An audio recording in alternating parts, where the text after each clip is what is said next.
Wabarakatuh. Alhamdulillahirabbil alamin. Wassalatu wassalamu ala Rasulillah. Asyhadu an la ilaha illallah wahdahu la syarikalah wa asyhadu anna Muhammadan abduhu wa rasuluh. Bapak-bapak dan ibu-ibu yang dirahmati Allah, gimana kabarnya semuanya?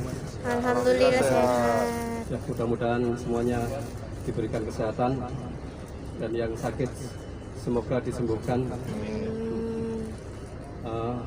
Pertama-tama saya ingin mengenalkan diri saya Ahmad Siddiq dari Pasuruan, Jawa Timur, sementara tinggal di kota Mekah, dan insya Allah saya akan mendampingi atau membantu bapak-bapak dan ibu-ibu yang akan melaksanakan ibadah baik di kota Madinah maupun di kota Mekah. Ya. Semoga ibadah yang akan dilaksanakan di dua tanah suci diberikan kemudahan oleh Allah dan diberikan kelancaran serta diterima oleh Allah Subhanahu wa taala. Dan insya Allah pagi ini kita akan city tour ya, di antara tempat-tempat yang akan kita kunjungi, yaitu pertama kita ke Masjid Quba. Kemudian setelah dari Masjid Quba, insya Allah ke Kebun Kurma, kemudian ke Jabal Uhud. Setelah itu kita kembali ke hotel lewat Masjid Kiblaten dan Masjid Kondak insya Allah. Adapun nanti ada perubahan insya Allah, informasinya menyusul. Sementara itu yang bisa saya sampaikan. Assalamualaikum warahmatullahi wabarakatuh. Assalamualaikum warahmatullahi wabarakatuh. Alhamdulillah, salatu ala Rasulillah wa ala alihi wa sahbihi Rasulillah ajma'in. Allahumma salli wa sallim ala nabiyyina Muhammad. Habata fillah, rahimakumullah. Alhamdulillah, di mana kita melihat masjid yang bersejarah, ya, di mana Nabi Sallallahu Alaihi Wasallam ketika berhijrah ke Madinah bersama Abu Bakar Siddiq radhiyallahu anhu. Beliau ya ketika dalam perjalanan membangun masjid, yaitu Masjid Quba, di mana Allah mengatakan bahwa siapa yang sholat di sini maka dia mendapatkan pahala seperti pahala umrah. Maka habati fillah rahimakumullah, hendaknya semoga kita bisa berkunjung ke masjid ya Quba ini, dan insya Allah semoga saudara-saudaraku yang ada di sana bisa menjalankan ibadah ke tanah suci ya di masjid Quba ini. Semoga Allah Subhanahu wa taala memudahkan kita. Barakallahu fiik. Assalamualaikum warahmatullahi wabarakatuh. Jemaah yang muliakan dan dirahmati oleh Allah, alhamdulillah selesai kita beribadah di Masjid Quba. Ini di depan kita. Semoga kunjungan kita ke Masjid Quba bukan kunjungan terakhir. Semoga Allah berikan kepada kita kemudahan bisa kembali berkunjung ke Masjid Quba insyaallah dengan travel Thayyibah Al-Multazam insyaallah taala. Amin ya rabbal alamin. Baik para jamaah, insyaallah kunjungan yang kedua kita akan ke kebun kurma. Sebenarnya kalau dibilang kebun kurma kurang pas juga. Ini ke toko kurma lah yang betul ini. Ya. Bapak Ibu, nanti kita di sana kita ingatkan setengah jam ya, setengah jam di sana banyak sekali dijual oleh-oleh untuk dibawa pulang ke Indonesia. Ini nanti ada sensasi membeli oleh-oleh, maksudnya sensasi mahalnya Bapak Ibu. Jadi di sini harga insya Allah mahal dan bisa dipastikan memang lebih mahal dari tempat yang lain. Makanya kalau Bapak Ibu ingin membeli di sini silahkan persiapkan uang sebanyak-banyaknya. Ya, karena harganya itu selisihnya lumayan ya, lumayan. Dan kita sarankan ya kepada Bapak Ibu yang ingin beli rutab atau kurma basah nanti di Mekah saja. Karena kepulangan kita kan masih lama ini. Nanti Bapak Ibu beli di sini, insya Allah sampai Mekah sudah bonyok dia. Nah, sudah bonyok. Jadi nanti insya Allah Ustadz akan bantu di Mekah, akan dicarikan harga yang jauh lebih murah dari di pasar kurma ini. Nanti dilihat harganya, Bapak Ibu bisa foto harganya, ingat harganya. Nanti kita sediakan di Mekah yang jauh lebih murah insya Allah Ta'ala. Jadi ini kita akan ke pasar kurma, ke kebun kurma, kita akan lihatnya. Orang Indonesia memang kalau sudah masuk di sini banyak sekali belanjanya. Ya, harga mungkin biasanya 30 real, di sini bisa insya Allah 60 real gitulah. Ya, ini diserahkan kepada Bapak Ibu. Kalau ingin belanja ya silakan belanja. Dan di sini kita batasi waktu 30 menit. Karena kita setelah ini mau ke Uhud lagi. Dan di Uhud kita akan melakukan ziarah syar'i, kita ziarah ke syuhada Uhud yang terbunuh di medan perang Uhud yang berjumlah 70 orang sahabat termasuk paman Nabi kita Hamzah ibnu Abdul Muttalib radhiyallahu taala. Demikian Bapak Ibu, jadi 30 menit cukup tidak? Sangat cukup ya. Kalau yang nggak merasa nggak cukup nanti kami tinggal aja, besok kami jemput. Ya, biar minat di kebun kurma. Dan di sini dibolehkan untuk mencicipi halal insya Allah. Silakan dicicipi. Kalau memang cocok ya silakan beli. Ya. Gini aja saja. Karena nggak panjang-panjang lah di kebun kurma biasa. Ya. Ini hanya tempat perbelanjaan saja untuk oleh-oleh. Nanti kalau telat di sini nanti di Jabal Uhudnya panas. Iya, kalau kita telat di sini nanti di Uhud terlalu panas kita turun. Ya, panas sekali pun. Nanti di sana ada sedikit penjelasan dari kita bagaimana Uhud, bagaimana peperangan Uhud. Insya Allah akan kita jelaskan di sana. Demikian mungkin dari kita. Sallallahu ala nabiyina Muhammad wa ala alihi wa sahbihi. Insya Allah nanti kalau ini ada yang mau misalnya belanja kurma di Mekah, insya Allah nanti saya bisa bantu. Nanti bisa di.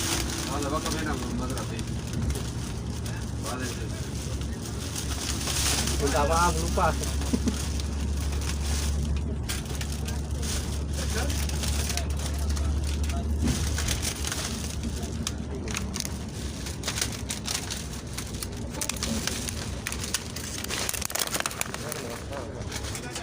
Kebun kurma ya, bisa turun di sini waktunya 30 menit ya. Sekarang jam berapa? Jam 9, berarti nanti setengah 10 ya. Setengah 10 sudah harus di bis kembali.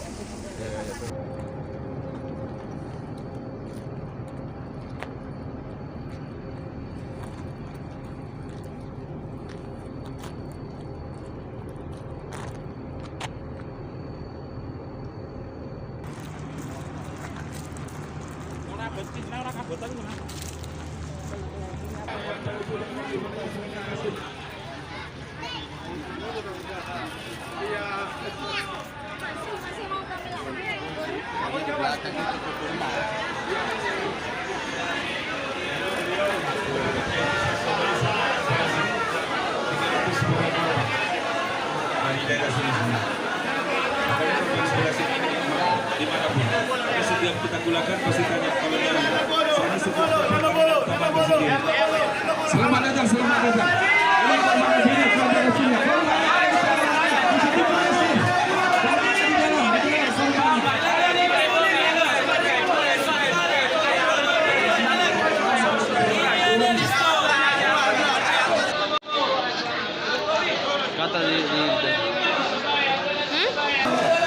Suka deh, laki-laki suka berdiri ya.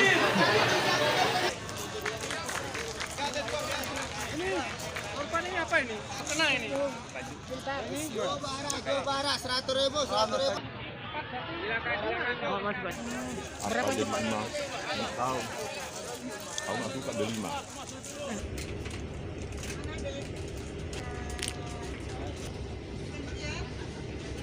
Tapi intinya kalau kita nggak beli, udah. Perjalanan ke Jabal Uhud.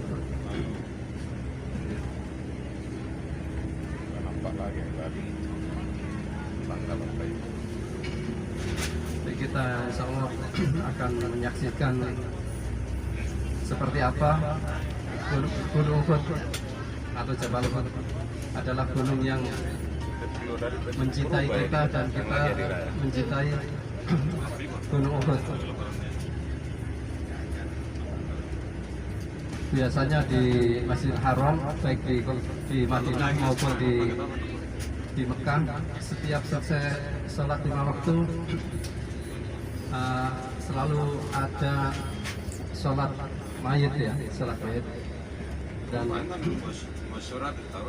usahakan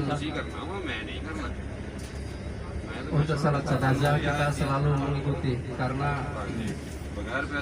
sekali mengikuti sholat jenazah kita akan mendapatkan pahala sebesar Gunung Uhud ya, 1 kirot. Nanti kita lihat seperti apa Gunung Uhud. Dan di Jabal Uhud pernah terjadi peperangan antara kaum muslimin dan orang-orang kafir Quraisy yang setahun sebelumnya terjadi perang Badar, di mana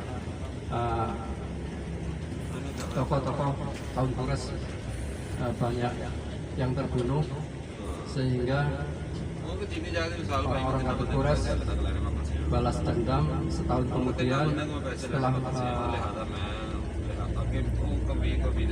membentuk kekuatan untuk membalas dendam kaum muslimin yang ada di Madinah, sehingga terjadilah perang Uhud.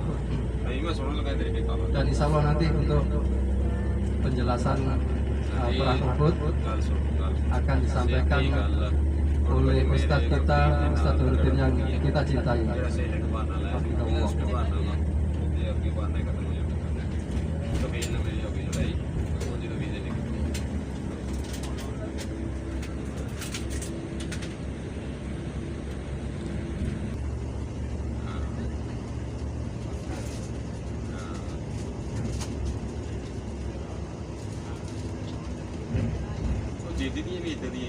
jadi kita ਘੱਟ ਬੱਚਾ ਉਹ ਵੀ ਇਦਾਂ ਦਾ ਹੀ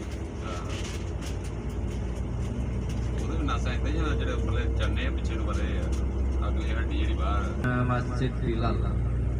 Masjid Bilal bin Rabah. Bilal bin Rabah adalah tukang adzan ketika pada zaman Rasulullah, baik di kota Mekah maupun di Madinah. Dan beliau juga mengikuti perang, diantaranya perang Uhud, dan diantaranya para sahabat yang gugur adalah Bilal bin Rabah. Baik. Tapi kalau jam segini masih sepi ya, tapi ada cuma sarapan aja kalau yang mau beli ayam gitu, terus itu setelah zuhur sampai malam. Kalau pagi masih belum ada. Kemudian ini di samping kiri ada perkuburan makam Baqi' ya. Makam Baqi' kita lihat sebelah kiri, yaitu di antara yang dimakamkan di sana adalah keluarga Rasulullah Sallallahu Alaihi Wasallam, yaitu istrinya Aisyah dan putri-putrinya. Juga ribuan para sahabat dari kalangan kaum Ansor banyak dimakamkan di makam Baqi'.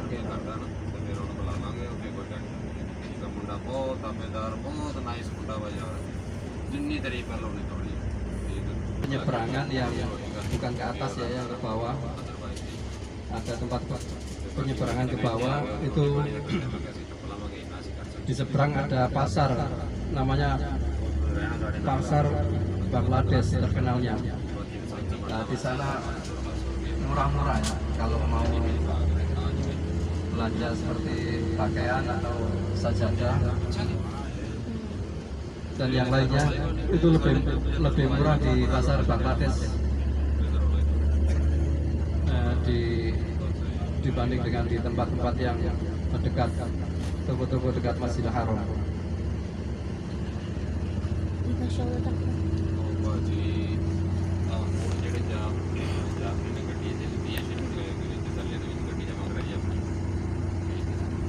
Kita sudah bisa melihat Jabal Uhud ya di depan. Di depan itu yang kita lihat adalah Gunung Uhud ya.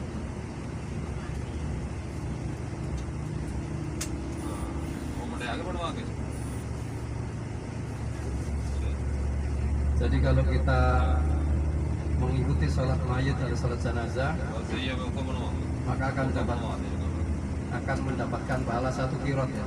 1 kirot sebesar Gunung Uhud. Jadi ini adalah suatu keutamaan yang luar biasa, apalagi di Masjidil Haram, baik di Madinah maupun di Mekah. Ketika ada sholat jenazah, usahakan selalu mengikutinya.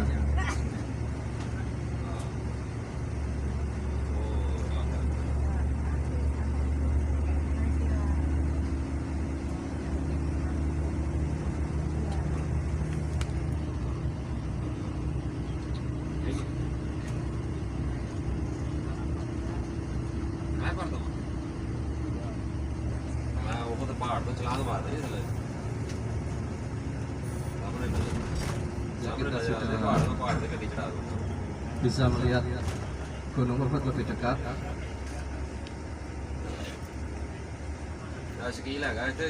Di sana ada bukit Ain atau bukit Rumat ya, Jabal Rumat, yang mana ketika terjadi peperangan perang Uhud, sekitar 50 pasukan pemanah ditugaskan di Bukit Rumat yang bisa kita lihat itu yang ada orang-orang berdiri di atasnya. Kita lihat ada orang-orang yang berdiri di atas, dan itu Bukit Rumat ya, bukit atau Jabal Ain yang mana dulu pasukan pemanah ditugaskan untuk membentengi kaum muslimin di sana.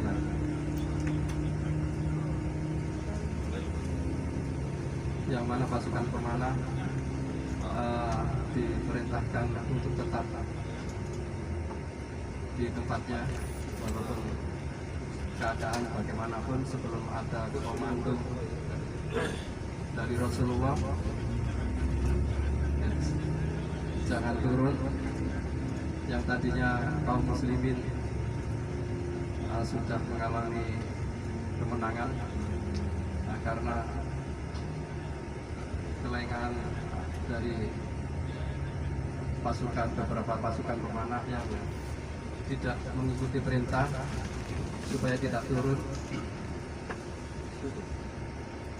sehingga kaum muslimin pas pertama mengalami musibah. Ya, insya Allah nanti akan dijelaskan oleh Ustadz mengenai sejarah perang Uhud ketika kita sudah kembali ke bus.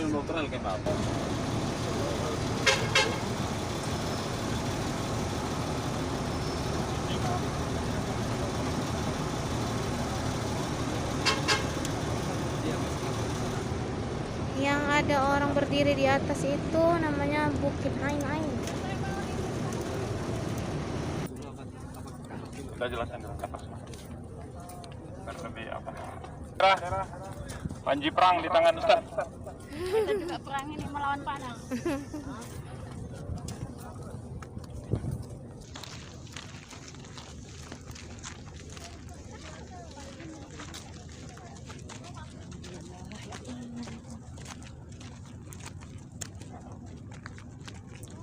Tengok-tengok langkahnya, Bu.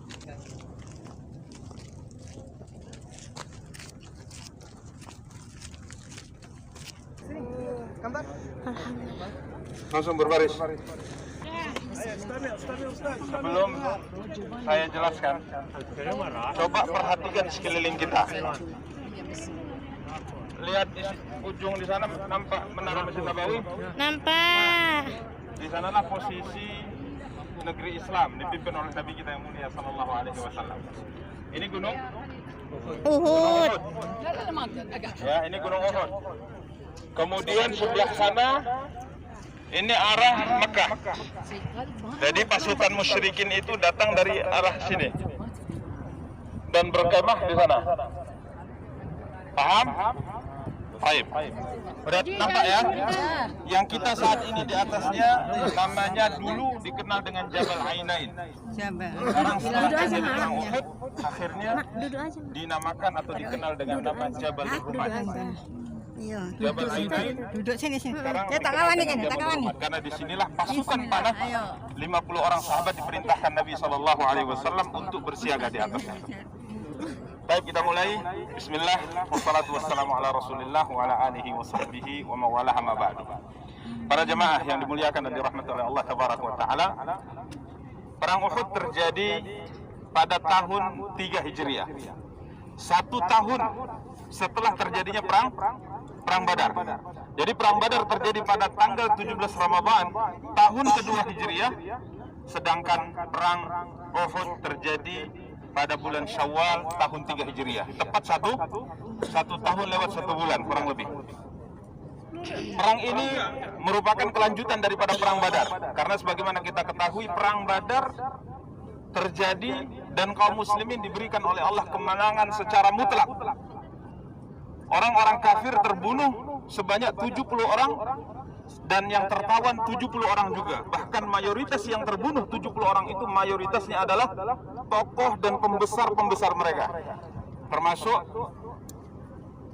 Utbah bin Rabi'ah, Syaibah bin Rabi'ah, Al-Walid bin Utbah, Umayyah bin Khalaf, kemudian Abu Jahal bin Hisham. Para tokoh-tokoh kafir Quraisy mayoritasnya terbunuh.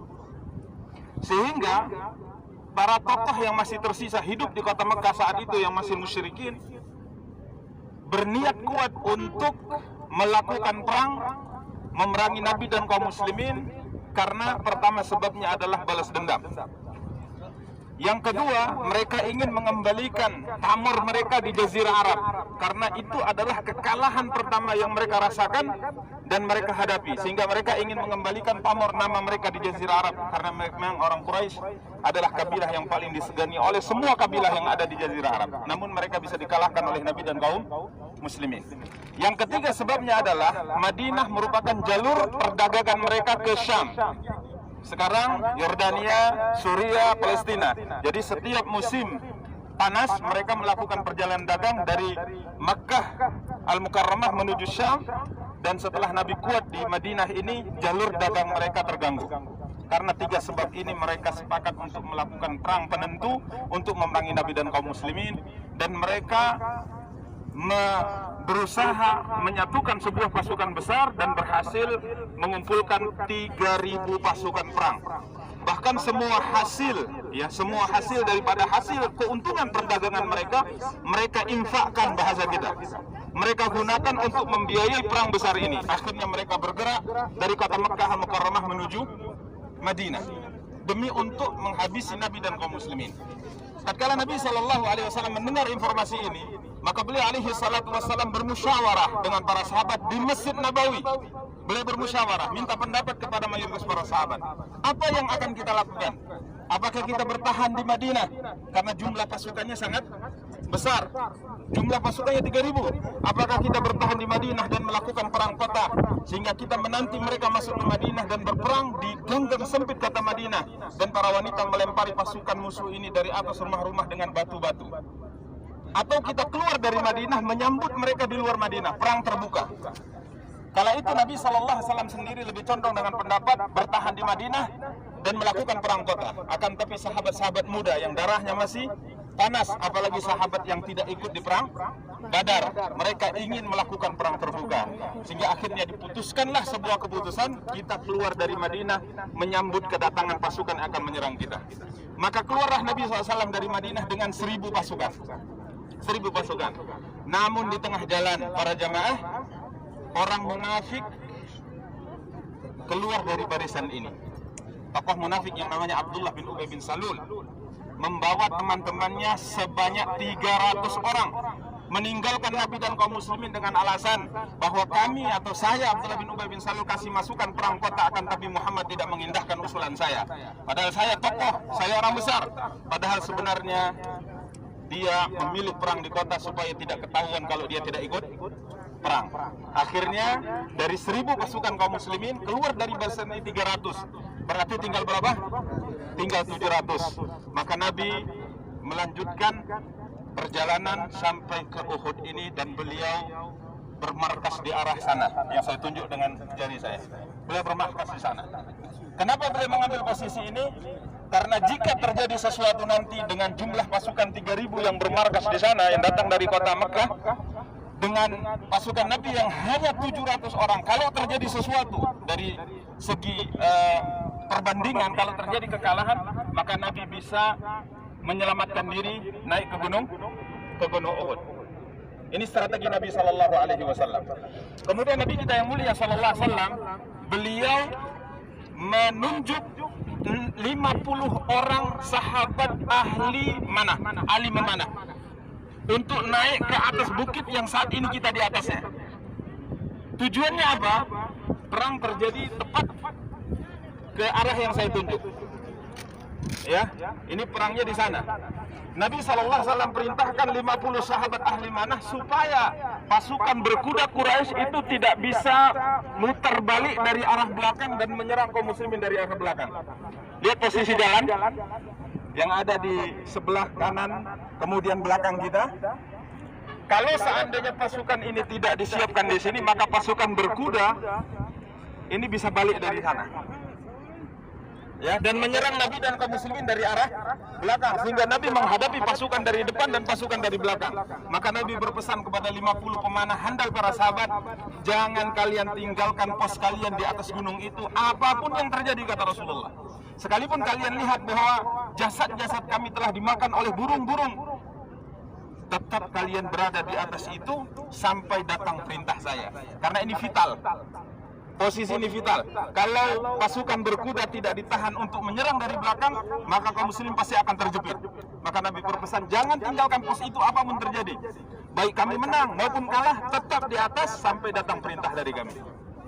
Maka kaum muslimin yang dimuliakan oleh Allah Tabaraka wa Ta'ala, mulailah terjadi perang. Nabi dan kaum muslimin maju dan orang-orang kafir maju. Terjadilah perang, dan perang ini subhanallah luar biasa. Ya, perang sangat luar biasa.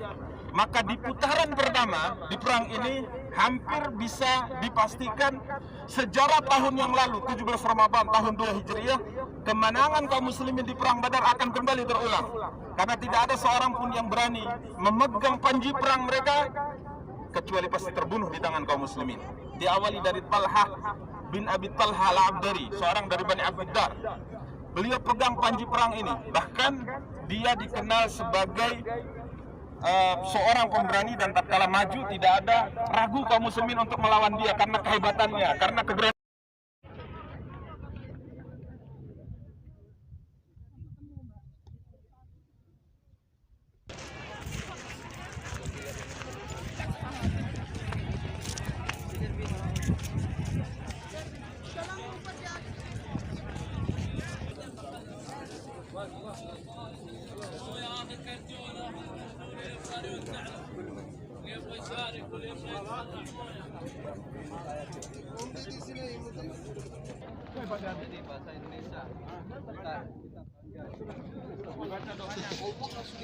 Silakan dibaca.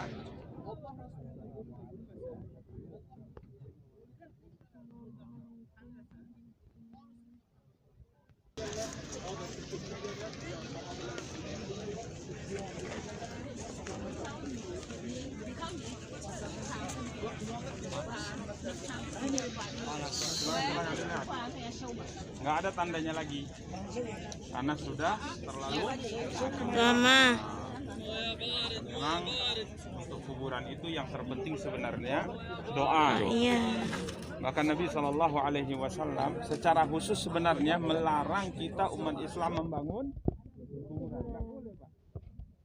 Itu ada larangannya gitu. Maka di Baqi juga yang baru-baru itu ya sekedar Batu. tanah, gundukan, batu, kepala dan Kaki. sudah. Itulah sebenarnya kuburan yang benar sesuai dengan arahan dari hadis Nabi SAW. Tapi di negeri kita mayoritasnya kalau kuburan itu nggak dibangun, Iya. kayaknya gimana gitu. Kalau selain Muslim, misal orang-orang Kristen, Kafir. itu membangun kuburan sebuah kebanggaan, ya kan? Bahkan Cantik. seorang anak itu tidak dikatakan berbakti di beberapa suku yang masih Iya. Suku kafir. Batak. Iya, itu kalau tidak dibangun itu nggak berbakti. Itu ada air. Gratis. Kita sudah ziarah pertama ke Masjid Kuba, yang mana sholat di dalamnya ada keutamaan, yaitu kita belum mengerjakan umroh sudah dapat pahala umroh insyaallah. Kemudian juga kita sudah ziarah ke makam Syuhada Uhud. Kemudian selanjutnya insya Allah kita akan ke percetakan Al-Quran. Ya. Nanti kita akan melihat percetakan Al-Quran. Insya Allah kita bisa masuk di dalamnya, dan biasanya kalau kita berkunjung ke sana, setiap orang diberikan satu mushaf atau Al-Quran hadiah. Apabila kita ingin wakaf Al-Quran atau mushaf baik di Masjid Nabawi maupun di Mekah, itu yang bisa kita wakafkan adalah mushaf yang cetakan, yaitu percetakan Malik Fahad yang akan kita kunjungi sekarang ini. Jadi kalau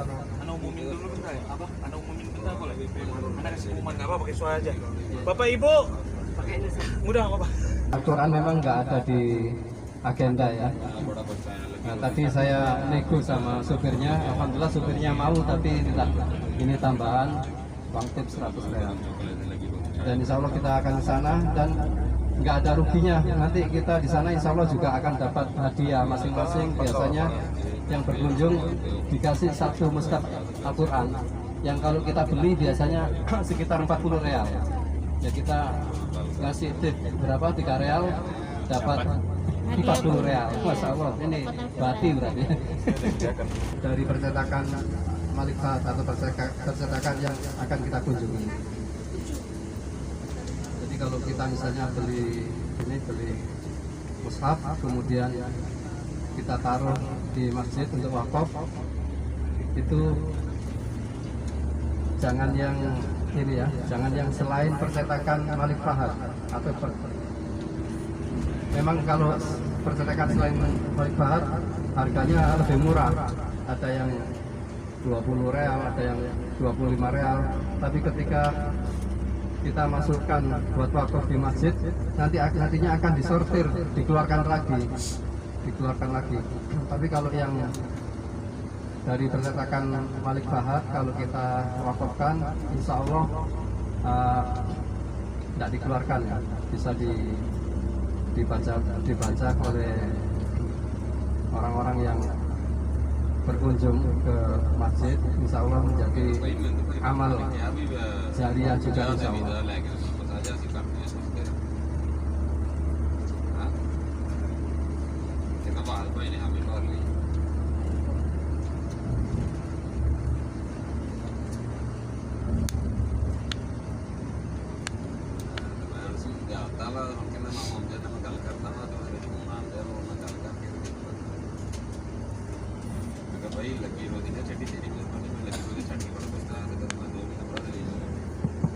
Ya, sekarang sudah hampir jam 11 ya.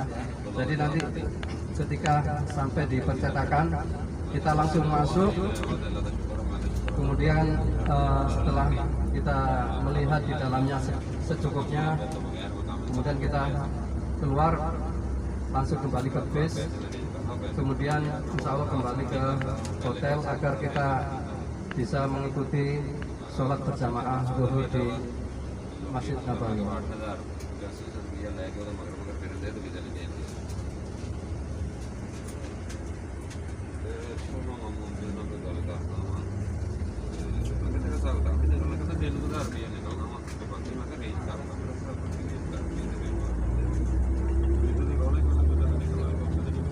Bangunan villa itu, villa-villa yang ada di atas itu punya keluarga kerajaan.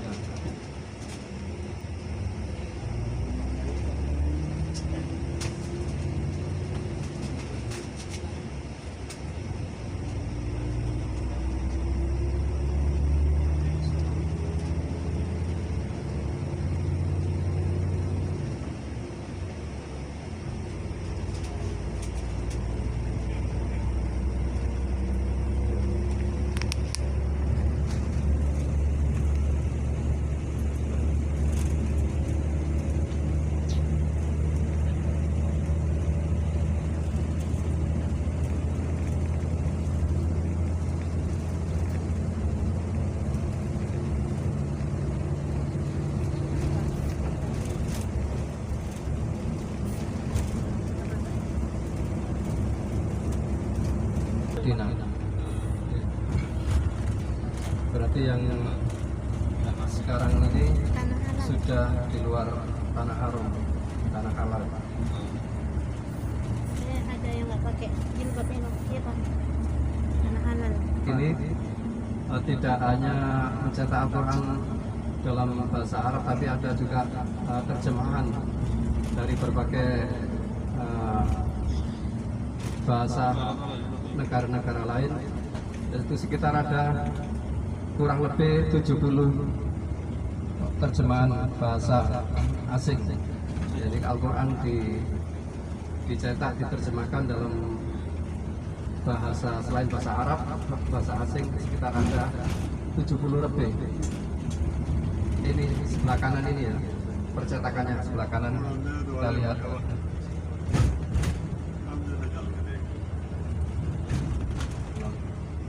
Alhamdulillah masih buka. Nanti kita masuk dari sini. Ya, ini dari pintu gerbang, masuk dari sini. Itu ngantri. Bisnya parkir di sini sebelah kanan. Kita jalan kaki dari parkiran.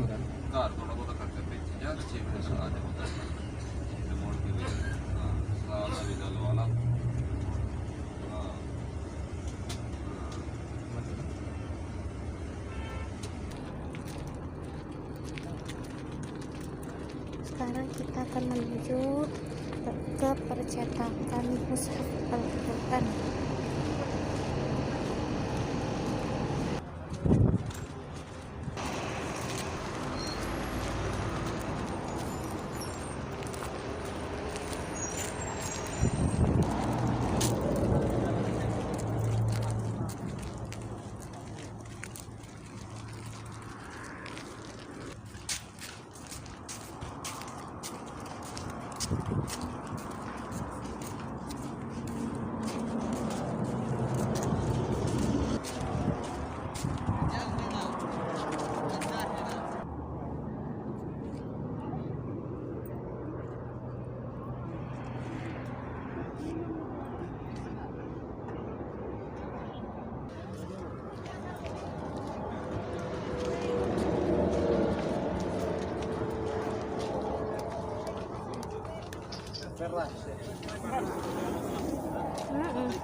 Mak, di belakang Lira, Mak, nggak boleh apa?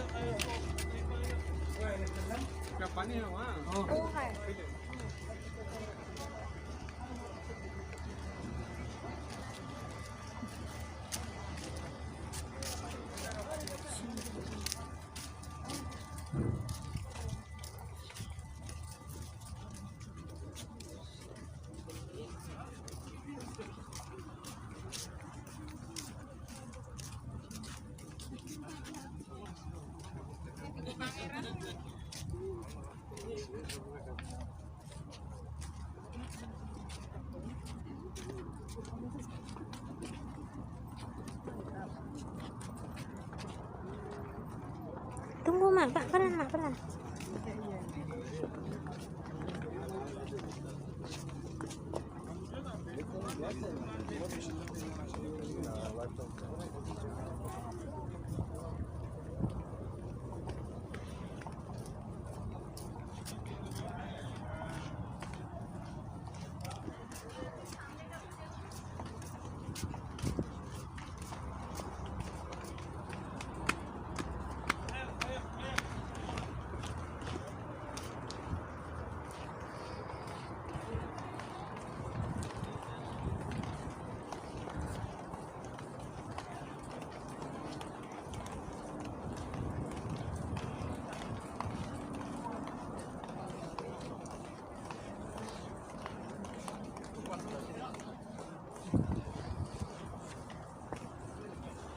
Maju, Bu, maju.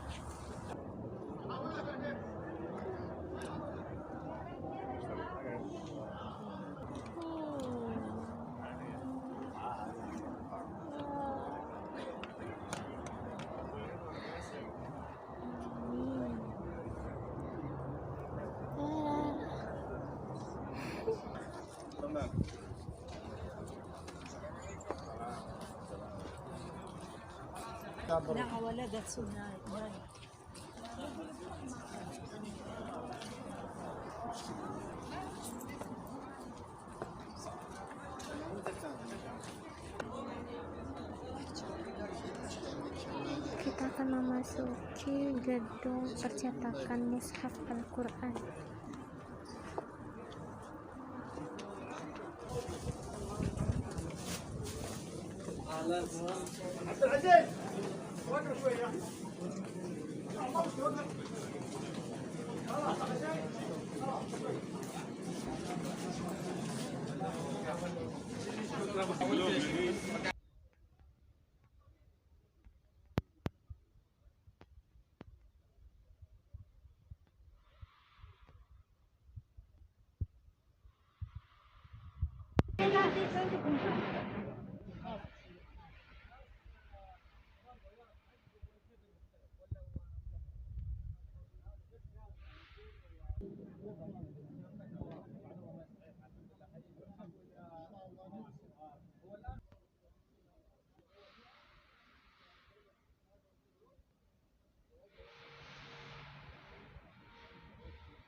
Iyalah,